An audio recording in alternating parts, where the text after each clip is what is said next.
Hi everyone, my name is Chris. I'm the storytelling chair. Hello, everybody. My name is Simone Campos, and I am the storytelling mentor coordinator. And on behalf of all Changemaker, welcome to Ignite Spring 2020. Thank you. All right. So for those that don't know, Changemaker really is a student-led university-wide initiative meant to sustain, catalyze, and promote social change on campus in our communities. We consist of 4 separate pillars: the service committee, sustainability, civic engagement, and entrepreneurship and innovation.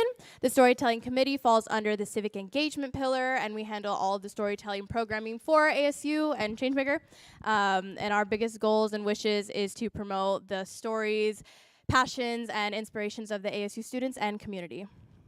So before we begin tonight, we would like to start off with a very important video brought to us by the Alliance of Indigenous Peoples.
Thank you again to the Alliance of Indigenous Peoples. So before we do get started tonight, I do want to preface some of the topics discussed here can be heavy, sensitive, and/or triggering to some people. Keeping this in mind, ASU Counseling Services does have counseling, or ASU Counseling Services does have appointments either by the phone or in person, available 24/7. Additionally, Michelle, our Changemaker staff advisor, is available if you ever need immediate assistance here tonight. Please keep open ears, open minds, and of course open hearts when you listen to our 9 amazing speakers here. So the rundown of our show is that we have 9 amazing speakers that we are going to hear. The first act consists of the first 5, and we will take a brief intermission, and then afterwards we will hear the last 4. And then after that, there is a reception in the back room just behind us with free food and refreshments, so feel free to stick around, get to know the speakers more, and mingle. Also, I do ask you guys either turn off your phones or silence them, just out of respect for all the speakers. But with that, please give a warm welcome to our first act. Thank you.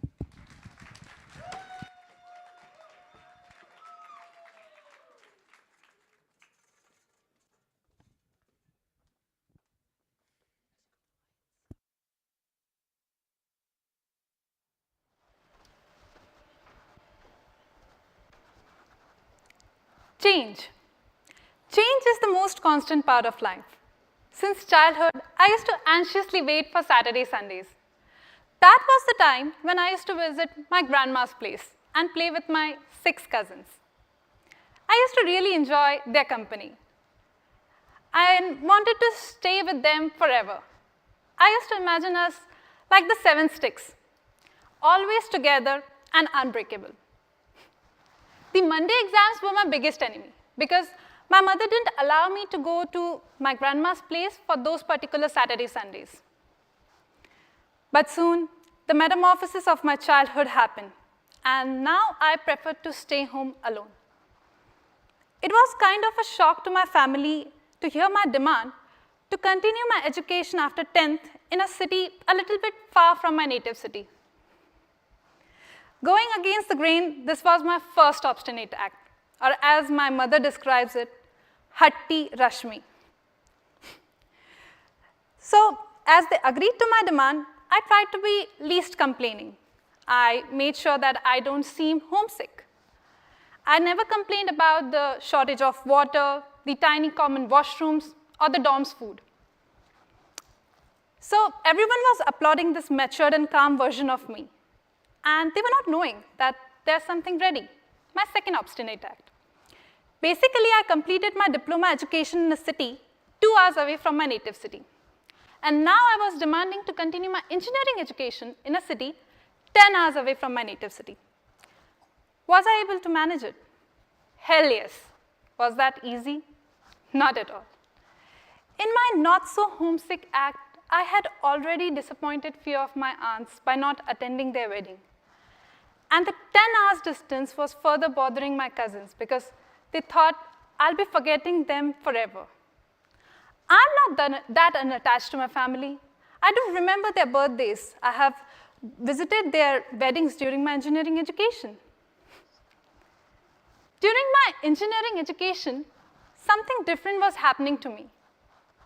As I was attached to my 6 cousins during my childhood, now I was getting used to the company of my 17 friends. 17, huge number, right? But this time the karma happened because there was no hope of staying together forever.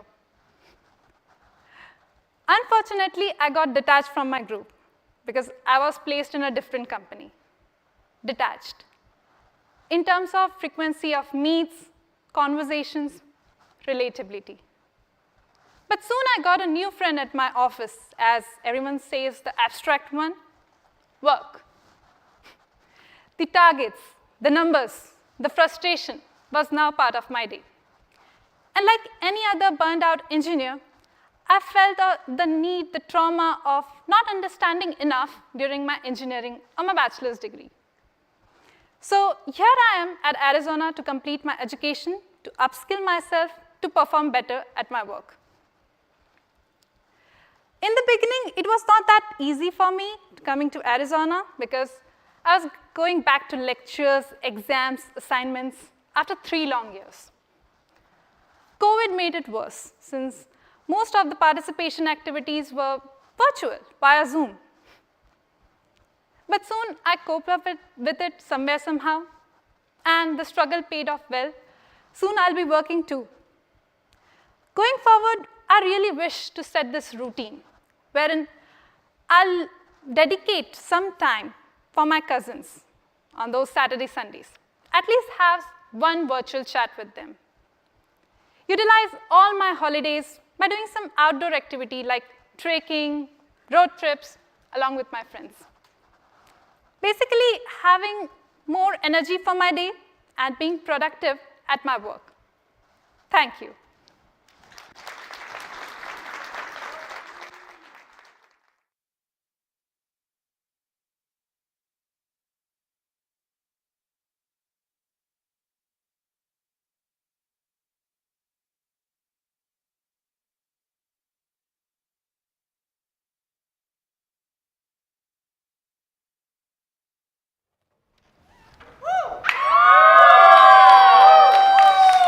I want to start off with my name. My name is Gabriel Sanchez. And today I want to start with a powerful question. Have you ever dealt with a wounded heart? Battled with it? Have you really felt that? See, at an early age, I had to deal with a wounded heart. Having to deal with health crisis, in and out of the hospital. It almost felt like the hospital was my home at one point. You know what that feels like? I can't even explain it to you. Only my mom could, but she's watching right now. That wounded heart, it hit me pretty hard. And over time, as I continued to succeed, I thought I would be fulfilled with all the success that I would have from, having all these businesses, but there was no fulfillment. And it all started 19 years ago, 2003, February. It was just me, my brother, and I. No father to be there. No father to support us when I really needed him. It hurt me for a while. Just 2 months. I was just 2 months in this picture. We were homeless. My mom would struggle every single day. And it created a wounded heart inside me. But eventually that wounded heart, it gave me passion. Over time, succeeding, having businesses during high school, it was all great, but it still didn't feel successful. there was something inside me that was missing. Like, I didn't know what it was, because I was just, at this point, I was asking God, like, what is it? If it's not this homelessness that I've been through, not having a father, what is it? What is it that's gonna fulfill me in life? And that's when I found the missing piece. I found it. It was my grandmother. She was dealing with cancer for 10 years. I didn't even know she was dealing with cancer for 10 years until it got real bad. I'm talking real bad. I wish I could show you pictures, but it's probably not a good time for that. That was the last thing that was holding me back from succeeding, finding my purpose, having this big vision. And before she died, the day before, I made sure I made her a promise, because the legacy she led for my family, from being homeless to where I'm at now, it's something so impactful that I can't even explain at this point. But because of her legacy, I made sure to step up to the plate and make sure that I continue to keep my family safe, continue to make them proud, and make sure we stay united. No matter what crisis happens, no matter how far apart I am from my family, I will continue to have them with me here in my heart. And as I continue to persevere through these wounds, I did have experienced burnouts. But when I felt that freedom of just being in peace, that's when I started to dream again, really dream. I thought having these little successes, having 2 businesses was cool, but when I saw I could dream again, oh man, I was like, wow, it's about to get real good. Road to billions. That's my dream, my vision. As soon as I connected with God, I was like, thank you, God. Thank you for putting me through all these wounds. I didn't understand it at the time, through high school, middle school. I didn't understand it. I was like, man, I don't even know if I want to go to college, and I'm here, and I still don't know. But I have that vision now. I have that connection with God, and I'm grateful for that. Why? Because I felt this freedom that this wounded heart has now strengthened. And now with this strengthened heart, I can now vision again. I can now persevere through obstacles, help others persevere through obstacles, help others overcome whatever they're going through. I know that wounded heart, it's hard, but all I want you to do is just believe, believe, believe. If you can just focus on that word, believe, believe. That belief, if you can just have it, I promise you, you can get through that wounded heart. If I could do it, if my mom could do it, imagine having 2 kids, not being able to support them, not being able, that hurts me most to see that my mom had to go through. And the fact that she had the belief system, I know everyone in this room, everyone that's watching online can have that belief system. And just breathe and believe in yourself. Believe in yourself more than anyone else. And if you don't believe in yourself, I believe in you. Yeah, I believe in you. Even if you don't know me, I believe in you. And no matter whatever you go through in life, always remember that belief. That word sticks with me forever. And I hope that it sticks with me for you too. Thank you.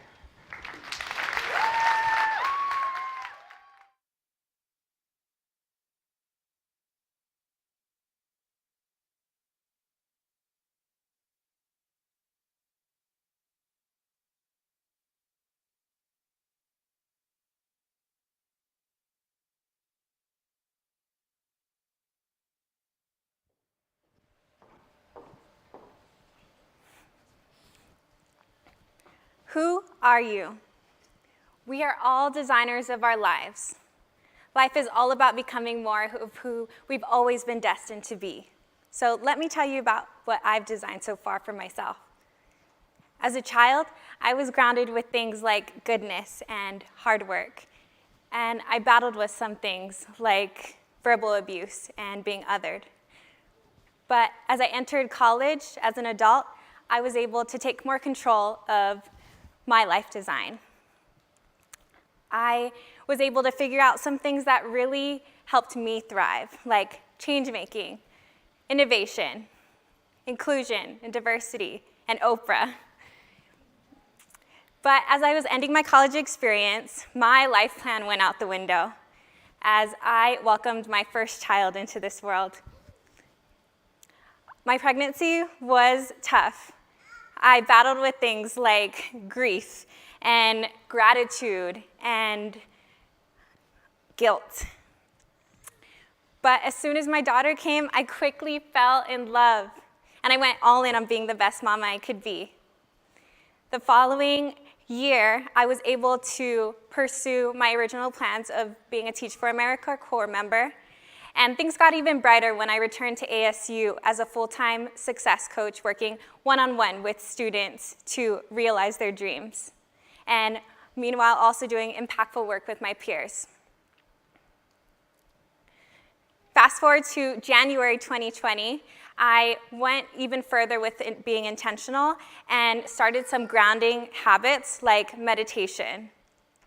This proved to be rewarding because when the pandemic hit with quarantine, I was more prepared.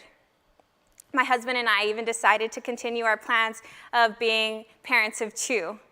And I had a beautiful birthing experience, beautiful pregnancy, and a privileged quarantine experience.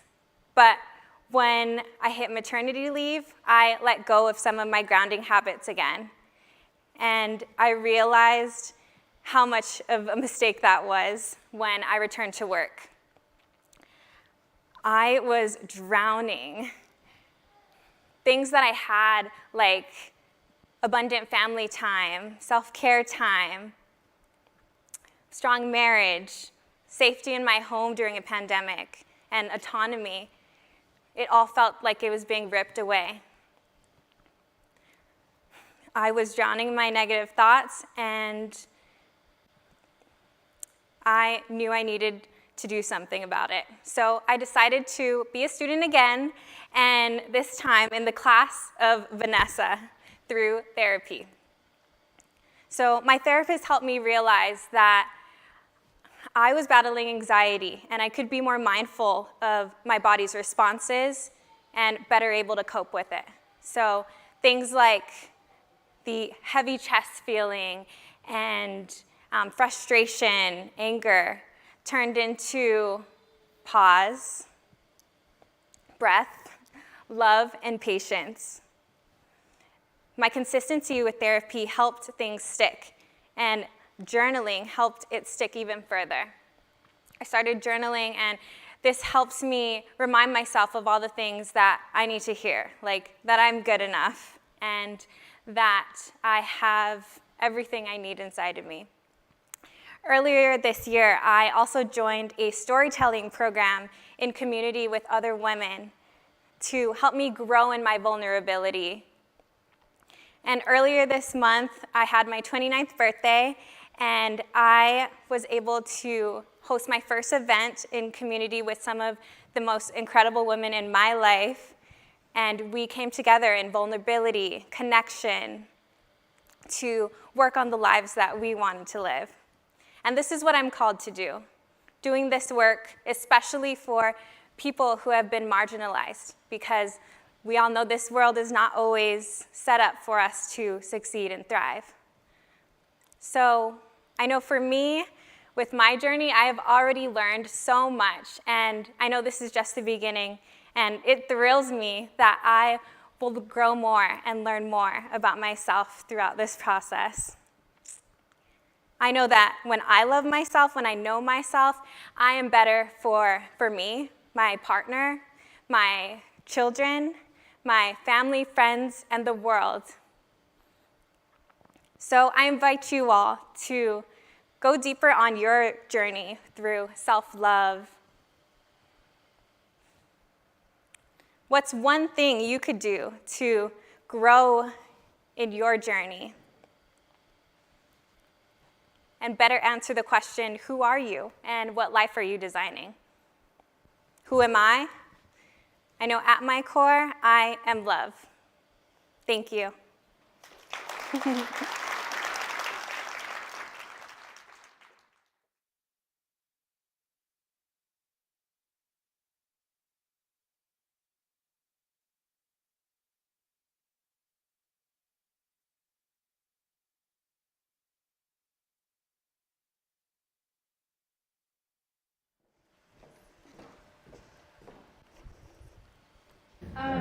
What can you do if you have a different love language than your partner, and how can you navigate any conflicts that arise because of it?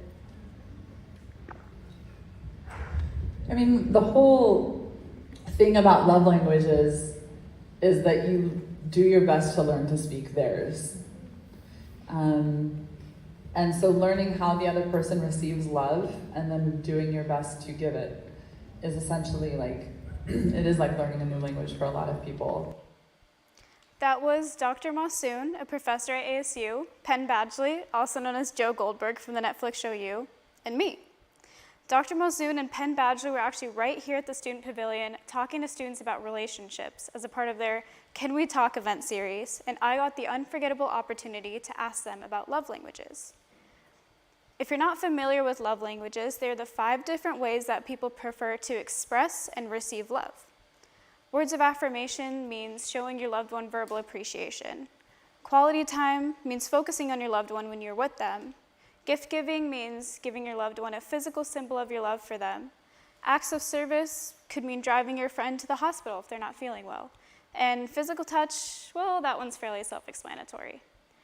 Your love language isn't just how you show other people love. It's also how you show yourself love. So if your love language is words of affirmation, maybe looking in the mirror in the morning and saying, "Damn, I look hot today," is how you make yourself feel loved. Before talking to Professor Mossoon and Penn Badgley, I had no idea you had to learn the other person's love language. My mind was quite literally blown. And so I started doing research on love languages and found some surefire ways to discover your own as well as your loved ones. Let's start off with how to discover your own. There are plenty of quizzes out there that you can take, but they might not feel accurate to you, and you can actually get different results each time you take them.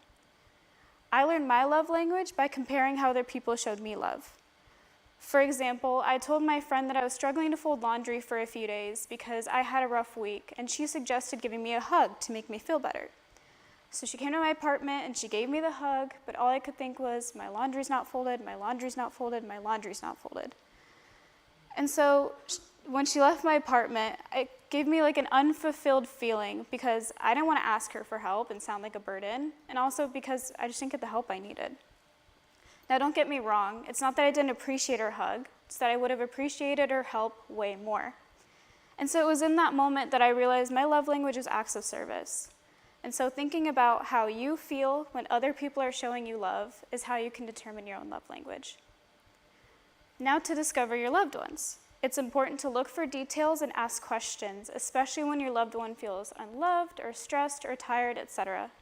Ask what you can do to make them feel better. And also think about what would they do if you're in a distress situation.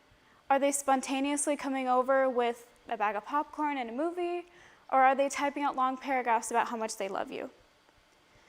Now keep in mind that some people might not ask you to tailor to their love language, like my laundry example. So you have to take the initiative to ask your loved one questions, focus on the details, and you can discover their love language.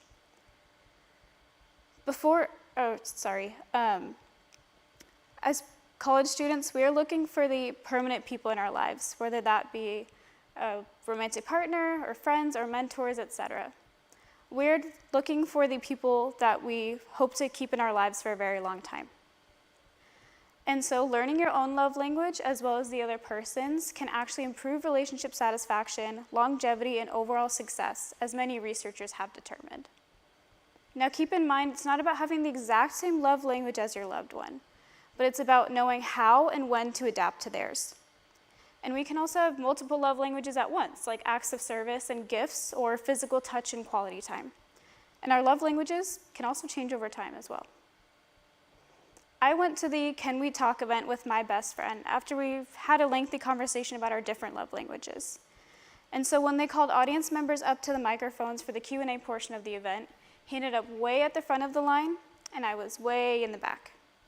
He selflessly switched spots with me so I could have the opportunity to ask my question. He did me such a huge act of service, and I felt so loved that after I got my question answered, I ran to the back of the line and I gave him a huge bear hug because I knew that's what made him feel loved. And honestly, had he not done me the act of service in that moment, I would not have an Ignite talk for you guys today. And that's the best example I can provide to you of the importance of learning your loved one's love language. Thank you.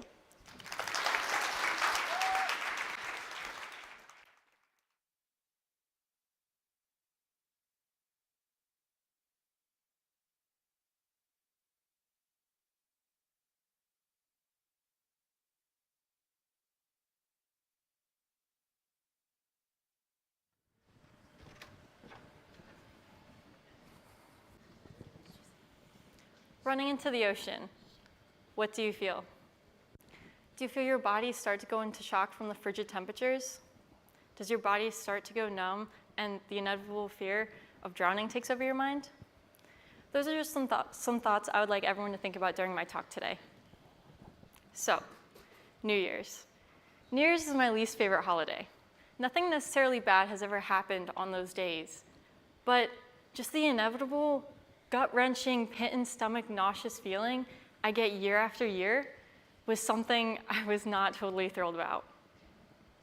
Now, my best friend throughout elementary school, she had invited me to her annual New Year's party every single year. But unfortunately, I was sick every single year. So I ended up feeling a little lonely, missing out a little bit. But eventually, I hit high school, and she had stopped inviting me because we had different interests and we grew apart. So I ended up scrambling for plans every New Year's. And I was so trivial feeling, and I felt so alone because everyone had found this important person in their life to celebrate it with, but I had been locked away in my room. And I just questioned to myself why I felt more alone with people than without.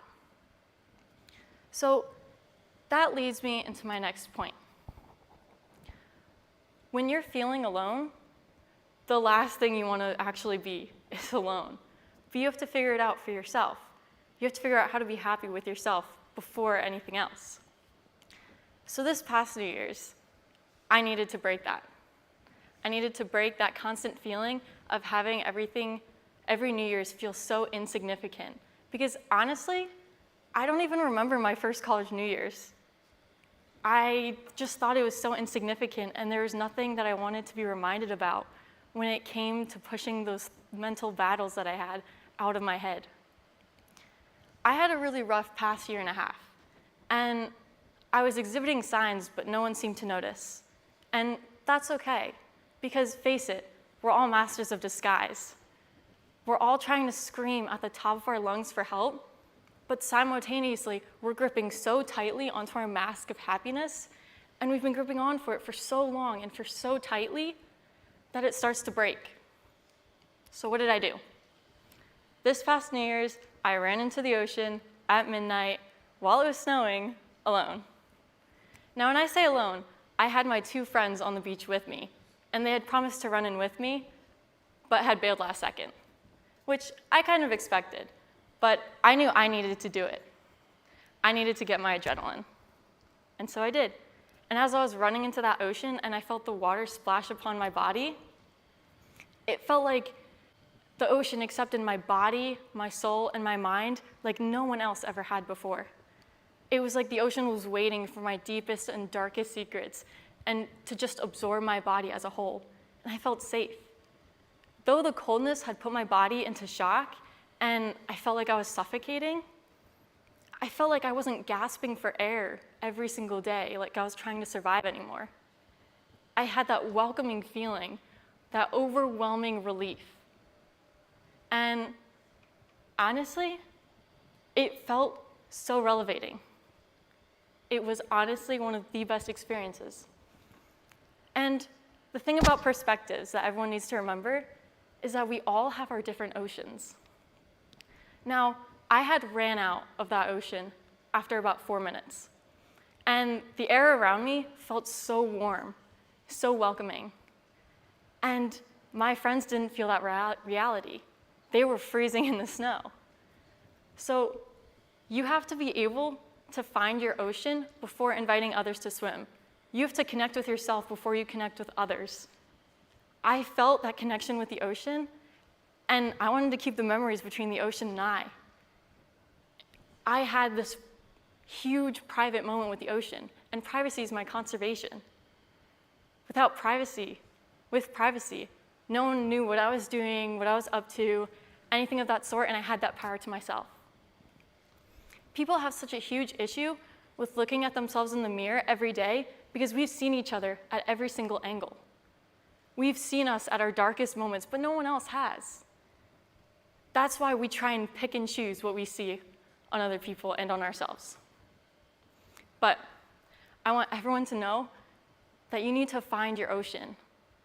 You need to be able to carry your ocean with you through your darkest times. And I would like to leave everyone with my favorite quote. Maybe there's nothing wrong with you. Maybe it's just really difficult to exist within a system that was not designed to be supported like a spirit like yours. Thank you.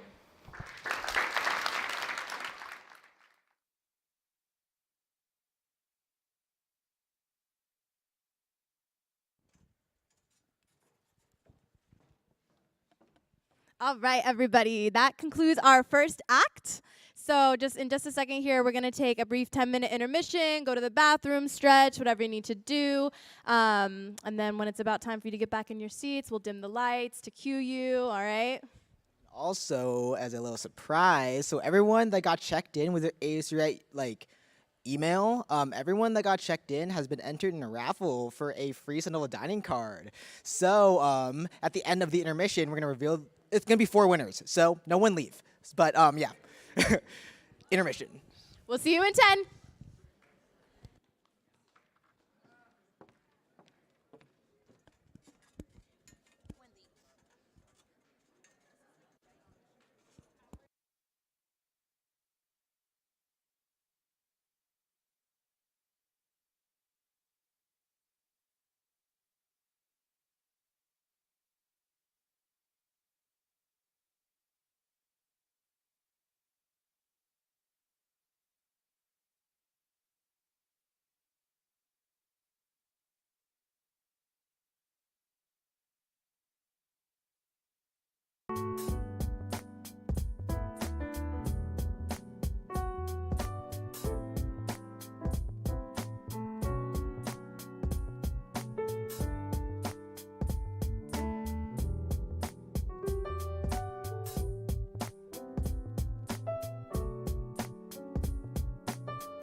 When you were like that, I thought someone was clapping in the crowd.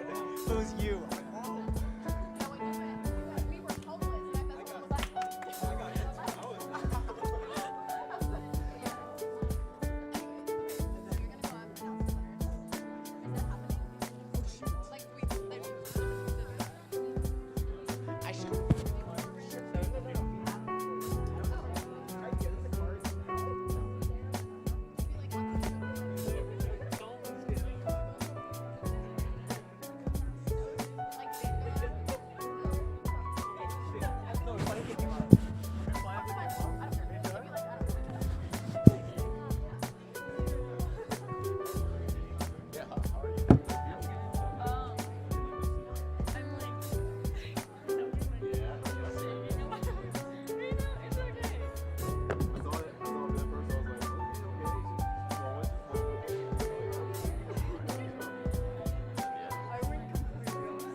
be a thank you slide and then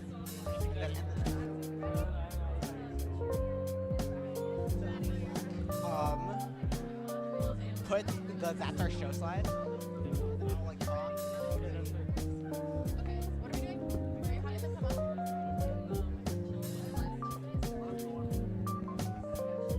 I'm gonna have them come out. Yeah, and I'm gonna have you lead that. And then you can shake the hand and then hold the cloud. And like take a picture. He's totally gonna do that. You're gonna lead that. Okay, is it like awkward if I Yes. Okay, fine. Yeah, well, all you do is and the winners are so-and-so will cheer, right? So-and-so will cheer, so-and-so will cheer, so-and-so will cheer. Come up and find me after the show and we'll get you your satisfied. Don't have the interest in your face, but it's me, government. And then I'm gonna be like, congratulations to all of our winners, and now back. This is a lot more people than I thought. Okay, continue. And then I'm gonna be like, thanks to our winners. And now let's bring our attention back to our last four speakers of the night. Yeah, it'd be like again, remember to silence your phone, Remember to silence your cell phones and whatever. Yeah, so that's important. And yeah, please give a warm round of applause to our second night speakers.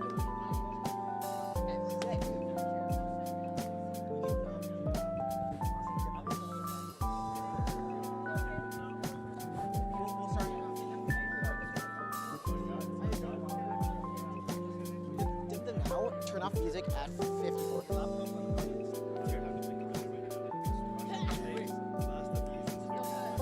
a good life.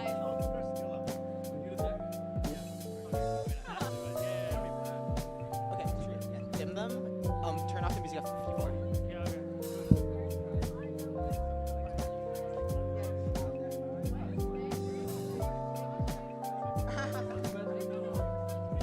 Ready, Sam?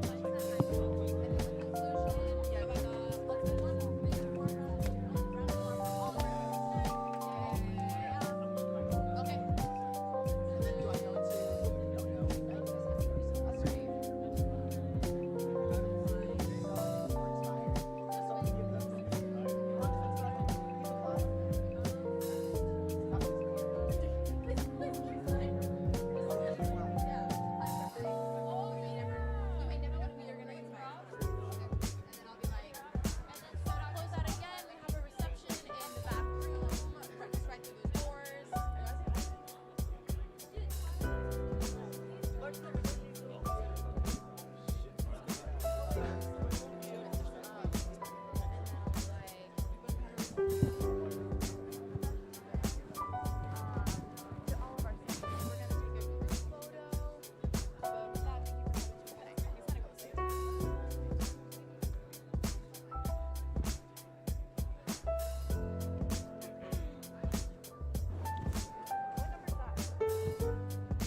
I feel like my mic's on, but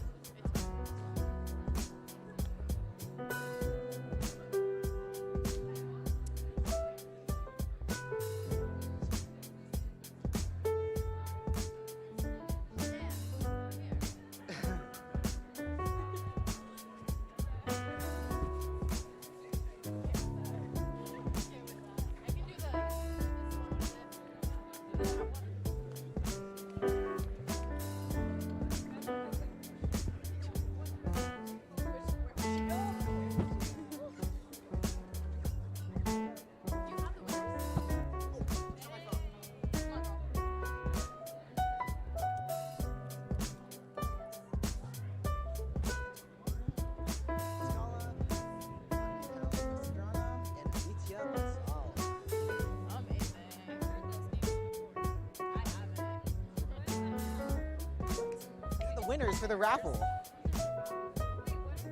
Sun Devil dining cards. I'm gonna say them. Ankit Kumar, Grant Scala. I'm gonna say Unheld. You think it's Unheld?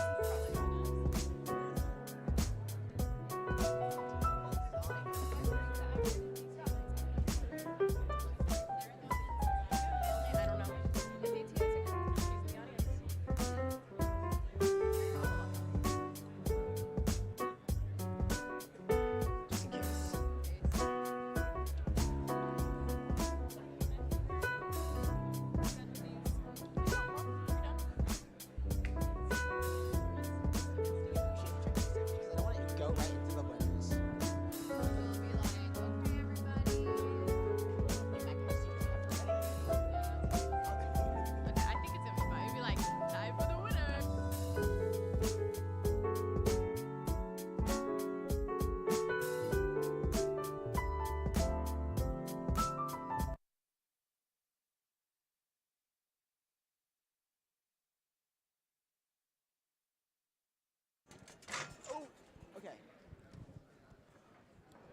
right. Okay, so everyone get back in your seats if you haven't already. Thank you. After Thank a you. super secret process, we do have our 4 winners. So we do have 4 names. So save your applause after I say all 4 names. So for our free dining hall cards, we have Ankit Kumar, Angel Pastrana, Aditya Bansal, and then Grant Scala. So meet me after the show, and then I'll give you your free card.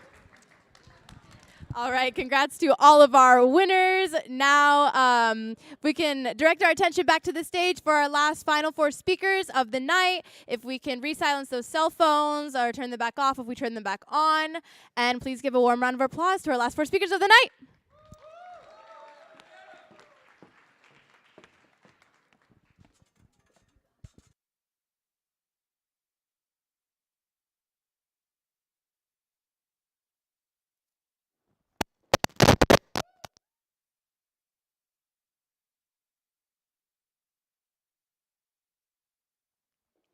The glass is half full. Answer your question that determines what kind of view I have on the world. I've always been a fairly positive person. I like to see the good in every day and every person. At least I try my best. However, I was 17, finishing my junior year of high school, when I started to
Incredibly ambitious. My entire life, I've been incredibly ambitious. First internship with a big tech company before I started college. Sexual violence prevention advocacy for 3 years. Conference presenter for research, and the list goes on. I do 1,000,001 things in my day, but it's affected me in 1,000,002. It has caused me to feel burnout often, but it didn't matter because I was doing everything I wanted to do and everything I cared about all in one day. I am who I want to be because of everything that I do. But you want to know what the funny thing was, is I would get so amped up about starting or pursuing something new and feel unstoppable once I got it, but then boredom would come. I would feel unsatisfied along with feeling accomplished. But again, it didn't matter. But lately, my priorities are shifting, and what I envision for myself is changing. For the first time in my life, I'm removing things from my schedule and not starting anything new. And I've been afraid to process this shift out loud, but more than that fear, what I've really been feeling is ashamed. I mean, if I am who I want to be because of everything that I do, then what does that say about me? I had a friend ask me a couple weeks ago, so what big project are you working on next?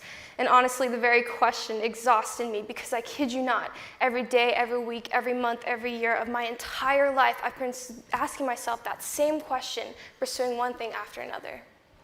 So I changed the subject because I felt too ashamed to be completely honest at that moment. And honestly, it's kind of an odd thing to be ashamed and guilty of, wouldn't you say? I've been reflecting and thinking and asking myself, does this shift mean that I'm less ambitious? And if I'm less ambitious, am I less worthy, less valuable, less attractive, not as magnanimous? My ambition is reliable. My ambition makes me successful, and it makes me a leader. My ambition doesn't lead to heartbreak. It doesn't disappoint in profound ways. It doesn't hurt others the way being a less structured version of me can and has. So I've always equated my worthiness and who I am with my ambition, because it's easy. It's hard to be vulnerable and believe that my worth comes from just living in this world as me, with and without the structure. It's like parents when they have a child that's born, and they look at that child, and there's nothing wrong that they can do. They're perfect, just because they're here. The cure to my boredom, the way to combat the lack of fulfillment I feel, is by accepting and loving the fact that my worth, my value, my beauty, my magnanimity comes from expressing more the version of me that just enjoys, and not just the version behind my schedule. So I'm giving myself permission, and it's not easy for me, but now I'm prioritizing the joy I get when I cook for someone that I care about.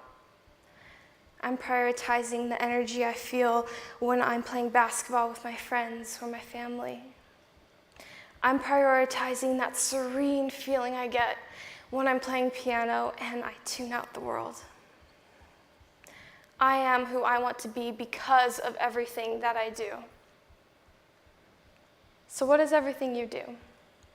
Would everything you do in a day change if you start expressing the version of yourself minus the burnout, minus the boredom? Would you worry about being seen as less? I know now that I don't have to worry, because no matter how I evolve, if I filter my ambition to match my priorities, I will still be just as worthy and just as ambitious. Thank you.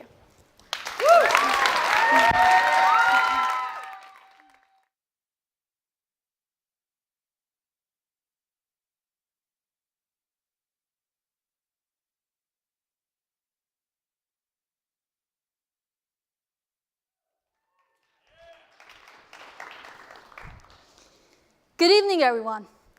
This is Amvica, and my story is actually about a story that I wrote 10 years ago. Have you ever wondered how impacted are you by numbers, by profit, by losses, by statistics? Well, I'm terribly impacted by it. It's like a disease I like to call number dooming. So 10 years ago, I wrote 3 stories. Of them, one really appealed to me. So I showed it to my mom. And she obviously loved it because she's my mom. Why wouldn't she? So I was thrilled and I was excited. Later that month, my mom got me enrolled with an English tutor. And I was super excited that someone experienced is going to take a look at my work.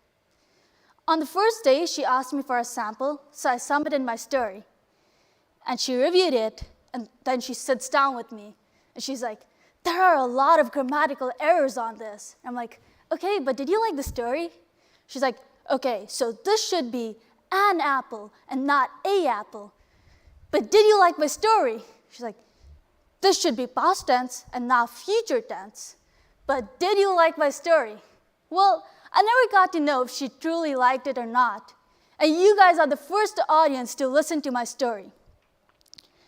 The unheard story was about a small group of people that got stranded on an island. The protagonists came up with their own currency. They were basically imprinted leaves that they could change for basic necessities, like purified water, non-poisonous, and clean vegetables and fruits. But no one ever heard that story. As I grew up, my creativity got more and more restricted. I became this new person running behind grades, straight A's, perfect scores. Rather, when I was enrolling here at Arizona State University, I went on to W.P. Carey School of Business website, and I made a list of the highest paying majors. And I put them on a wheel, and I spinned it. And today, I'm a business data analytics major. It's funny, right? How it changes people? Well, it happens to everyone on everyday basis. Rather, it's on such a large scale that our profit-hungry minds has deteriorated the environment to an extent that we're looking for life on other planets like Mars. Well, my story from 10 years ago can help. I want to create the currency. I want to be the protagonist of that story. My thesis paper right now is focused on recreating the currency. A currency that's need-based and not want-based. A currency that limits the ability and independence that humans have to spend it on whatever. The reason I'm telling this story is when I share my thesis idea to anyone, I get a very common question. Are you a lunatic? Well, no. Listen to my story and allow me to bring creativity back to the front seat. Thank you.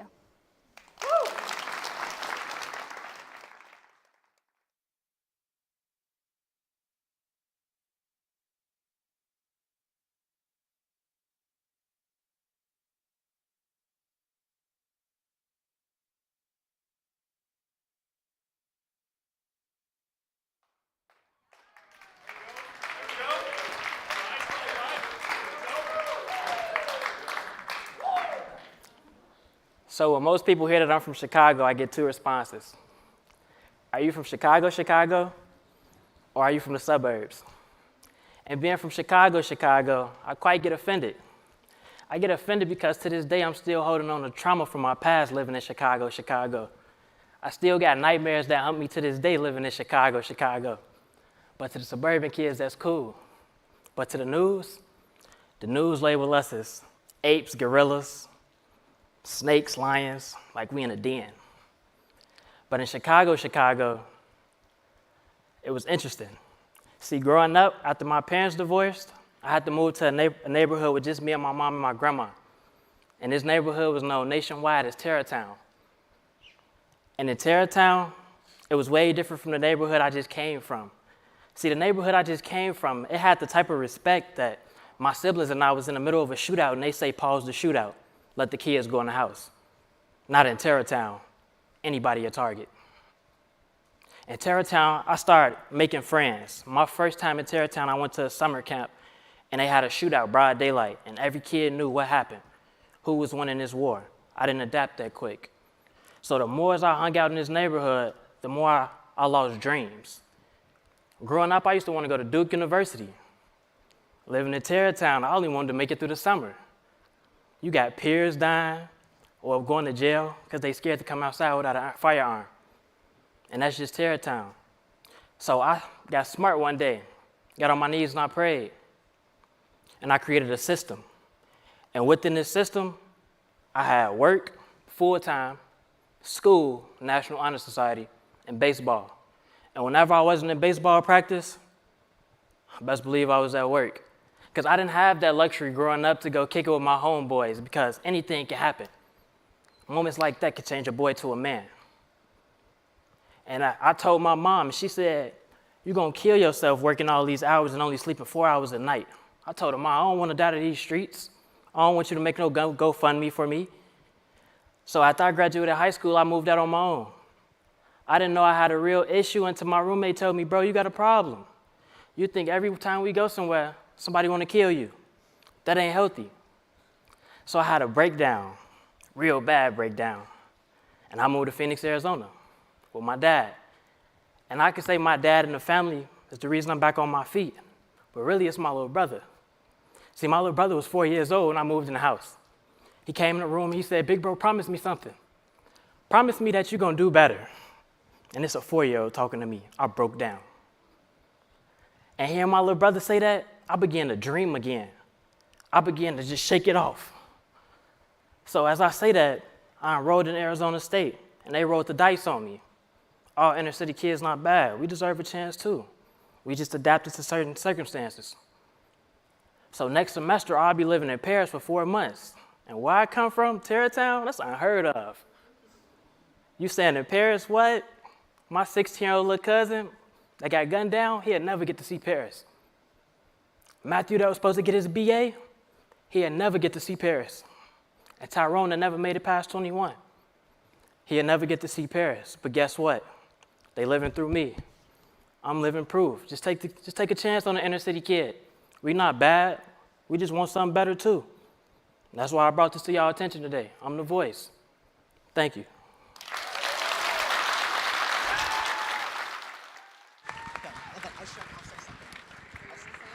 I'll say something. Right now? Like you're gonna. Okay. So Mike, I'll talk about Sam's mic cutting off. Okay. Do you want me to come with you or you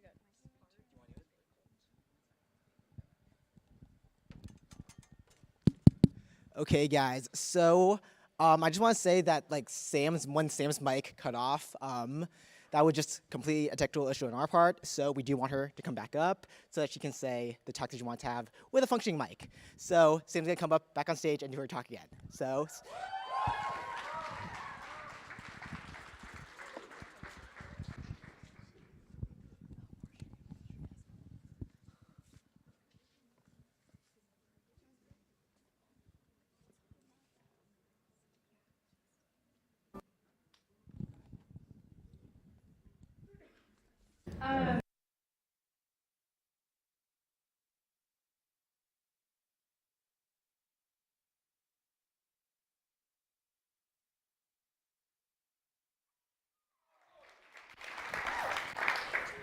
So much for positivity, right? Yeah. Did I ever tell you the glass is half full? I'd like to say I'm a fairly positive person. At least I like to see the good in every day and every person. I do my best. However, I was 17, finishing my junior year of high school, when I began to lose sight of myself in the midst of stress and anxiety from too many extracurricular involvements. I really had a knack for biting off more than I could chew. This caused me to lose focus on my academics. Like many juniors, I was in the midst of a very severe burnout. It wasn't long until this burnout caused me to become sick from the stress I was under. It wasn't before long until the glass did not look as full to me. Ever since then, I've embarked on an eccentric journey of trial, error, and research to try to find out how to prolong my positivity. I tried everything, between journaling, meditation, even grounding, which was very new to me. Grounding was when you put your feet in some dirt, grass, or any form of earth first thing in the morning, and this has mental and physical health benefits. However, none of these methods alone quite did it for me. After many years of experimentation, I finally discovered the key to prolonging my positivity. Tonight, I'm going to convince you why you should begin every day with dancing in the mirror. Let me take you through the process. Step 1, wake up. Eyes open, alarm off. Step 2, find your morning jam. And no, I don't mean the spread you put on your toast. I mean, choose a playlist that will promote a positive mood throughout your day. Step 3 is go find a mirror. This is probably in your bathroom, and look in it. Step 3.5, take a deep breath. Step 4, loosen up. And step 5, you won't believe it, have that 2-person dance party between you and your reflection. Now, these silly moments at the beginning of your day set up the day to be playful and carefree and filled with joy. Our world is so stressful sometimes, even our jobs or the daily news is so serious and burdens our minds. Amid all the adulting, we lose sight of time to be childish. So why should you dance in the mirror? Because small changes can lead to big results. This phenomenon is put into words perfectly by one of my favorite books of all time, The Tipping Point by Malcolm Gladwell. In it, he describes the magic moment when an idea, trend, or social behavior crosses a threshold and tips and spreads like wildfire. This got me thinking, what would my day look like if I add or remove one small component to my morning routine? What will the trajectory of my day look like if I do something so out of the ordinary right at the beginning? Dancing in the mirror mid-toothbrushing was the perfect change to my day that catapulted my attitude into being more positive and welcoming of the unexpected. Dancing in the mirror is silly, it's spontaneous, and it's different. Dancing in the mirror was my tipping point. I discovered the threshold, which was how I greeted each morning, as the factor that determined my positivity throughout the day. Now, I am 20 years old, a sophomore in college, and I can tell you that my glass is not always full. But I've learned how to replenish the water and rather sip it throughout the day to stay hydrated with positivity. We all have our daily routines that may be serving us well, but tonight I want to challenge us to consider how we may be able to improve upon them by increasing our own positivity. Maybe that's trying something silly or spontaneous at the beginning of your morning. Why not try to discover the tipping point to the full potential of your positivity? Maybe this is your sign that you should dance in the mirror. Thank you.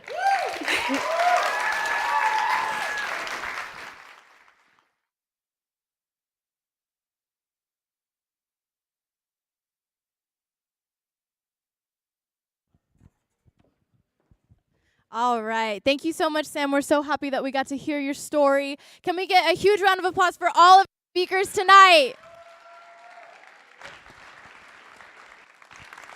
So do know that Ignite does happen every semester, with our next Ignite being in the fall of 2022. If you got inspired or know someone else that's an amazing storyteller, do apply. You really don't know the impact that your work's gonna have on some other people, on another person, so please take that first step and apply to Ignite. And also, I'm gonna go a little off script here. I do just really wanna formally, or informally, I guess, thank everyone here in the audience today. Thank you to Changemaker for letting me facilitate this kind of opportunity. Thank you to my committee, Simone, Shri, and then of course Anne, my marketing coordinator. just thank you for, getting me through this super tough year and being such a great committee. But with that, if you guys don't know, it's Simone's birthday today, and I want everyone to join me with saying Simone happy birthday. So let's go. 3, 2, 1. Happy birthday.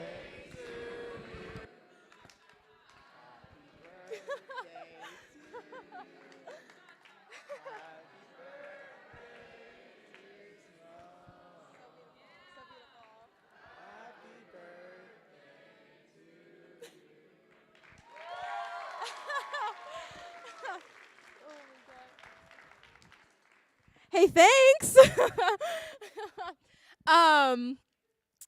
Thank you so much. As promised, we do have our after show reception. There is free food and free refreshments, so I know that's what everyone's been waiting for. I certainly hope that you stay. Like I said, get to know the speakers, get it, to talk about Ignite a little bit more. To my speakers, we're gonna come up here and we're gonna take a group photo in just a second. But to everyone else, thank you so much for coming to Ignite.